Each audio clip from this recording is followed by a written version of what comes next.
Today, I'm going to be reacting to Graham Stephan's videos. My team's got a handful of his YouTube shorts set up. So I'm going to click play, watch along with me. I've not seen much of Graham's stuff, so I don't know much about him. I'm excited to actually hear what he has to say and see what he's all about. How much do you spend? It's the same as most people where my biggest spend is food. It's food. Food. No, that's not the biggest success for most people. How much do you spend every month on food? 30 bucks a day, 40 bucks a day. So we're gonna count that about $1,000 a month. What about rent? I don't actually know what rent is here. So could you say your portion of rent? I don't know what my portion of rent is. Because the problem is, it's complicated. I think it hovers around 2,000 or less. What about car payments? No, I just bought my car. Okay. Flat out. Tesla, right? Yes. Why didn't you finance it? I don't know how to do that. I don't have credit. Don't have a credit card. Don't talk to me. Don't talk to me about it. Don't worry about it. Wait, don't fucking talk to me, girl. We're gonna sign you up from a credit card. Before I leave, You know, you're getting a I credit card have for one. real. I just never activated it. I That's just a problem. didn't think about it. What was your first credit card? What did you get? Something from Chase.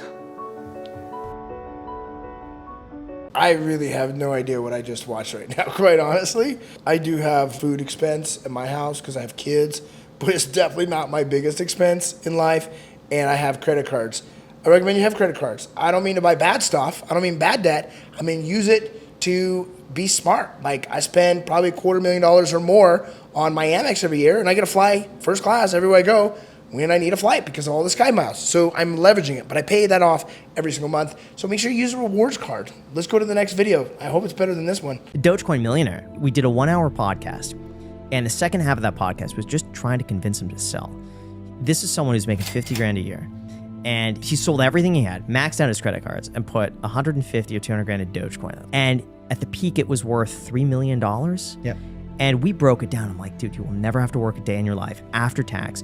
Invest it in here. You can pull 3% of it out every single year. That's your salary. You've made your salary for life. If you just sell right now, why take the risk?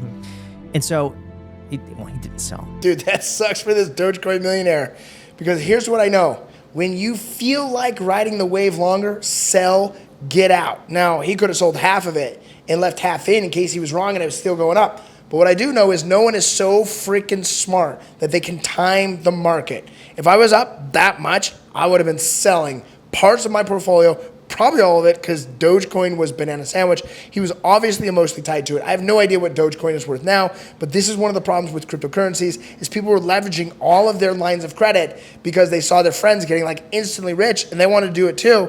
But then when you win that way, it rewards you emotionally the wrong way and it creates a dopamine hit. And that is bad luck because it's not gonna hit forever. Sooner or later, everything's gonna crash. As you saw in that crypto market, I feel bad for this guy. He should have sold. Which, by the way, it's way easier to say that after the fact, right? I wasn't him, but yes, I can tell you, I've already predetermined a strategy. I would have sold that. What's the worst financial decision you see 20, 30-year-olds make? Not setting up a Roth IRA. You could be. I do not agree with setting up a Roth IRA. That's horrible.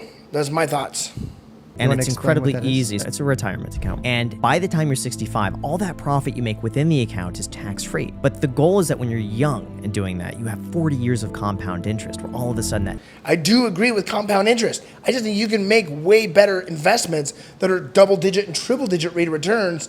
And I recommend go start a freaking business, go get a sales position, start managing your money, learn how to build your financial beliefs in here. But a Roth IRA is what average people do. This is what mediocre people do.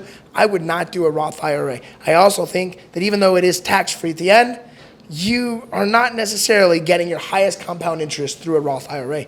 I think it's a hijack. $800 you invest could be worth $8,000. Yeah, but it's $800 worth $8,000 over 40 plus years.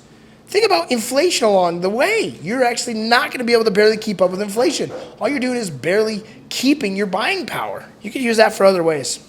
I turned $100,000. First of all, I love Darman. I love watching Darman videos. I can't wait to see what he has to say on Graham Stephan's account. investment into $2.5 million. And how it worked is I was gonna buy a Tesla and I looked at it and I was like, it's $100,000. Like, do I wanna put $100,000 into a depreciating asset that is gonna be worth Notice, a car is a liability. It takes money out of my pocket. It's a depreciating asset. $60,000 5 years from now? Or should I invest that? So I bought Tesla stock instead. And so the $100,000 that I would have put into buying a car, I bought the stock, that turned into $2.5 million. So look, gang, instead of being the consumer, be the owner. That's what we're saying. You own one of these, an iPhone, you should be owning Apple stock. You're on Facebook, own Meta stock. These are the types of things that you can get in for low dollar amounts. Like, I'll give you an example. I have a Shopify store. I hardly use it. It just houses some of our swag stuff. We don't sell a ton on it. But guess what? I went and bought Shopify stock after the crash. I'm already up 105% in the last 6 or 7 months. These are the type of investments that you should buy, have an ownership in a public equity stake, and be diversified with it, meaning own lots of different ones, because you could be wrong, you could mess it up. But the ones I'm wrong in, I lose a little bit of money, but for the most part, I more than make up on the upside of the other ones. If I lose 5, 10, even 30% on one stock, but I'm up 150 on another, home run. And he obviously had a home run because instead of buying the Tesla, he bought the Tesla stock.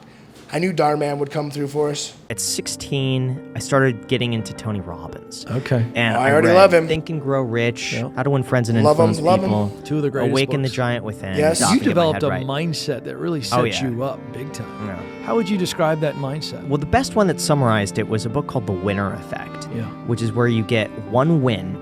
It gives you the confidence to believe that you could do it again. Yep. And then pretty soon, all of a sudden, everything you do is a win because you believe and you go towards those activities that are more likely to generate it. Once you start getting the small wins, you start looking for opportunities that feed into that even more. I love all of these books that he shared, and I'll be honest, I've never heard of the Winner Effect, but I love the concept because oftentimes when we get into visualization or we create our goals and our dreams and our desires, we think about the big things, you know, flying on the private jet, buying the Lamborghini, going on a week yacht on the Galapagos Islands, which, trust me, I dream about those stuff. I love when I fly on a private plane.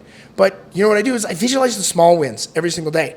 Like, here's a simple win today. So we have a new salesperson in our company, and I visualized and celebrated him closing his first sale. I didn't know when it was going to happen, but I was so thankful for it happening. And then guess what? I got the memo today that he closed his first sale. Now, it was a $2,000 cash collection, but it's huge because it's our first one. That's a small win. It's our first one with him as a salesperson.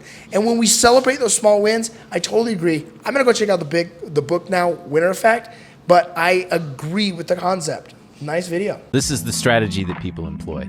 They buy a property, you fix it up, you rent it out, and then you refinance it and say it's now worth $100,000 more than what you bought it for. You can get a loan for that exact amount, which you then use as a down payment on another property.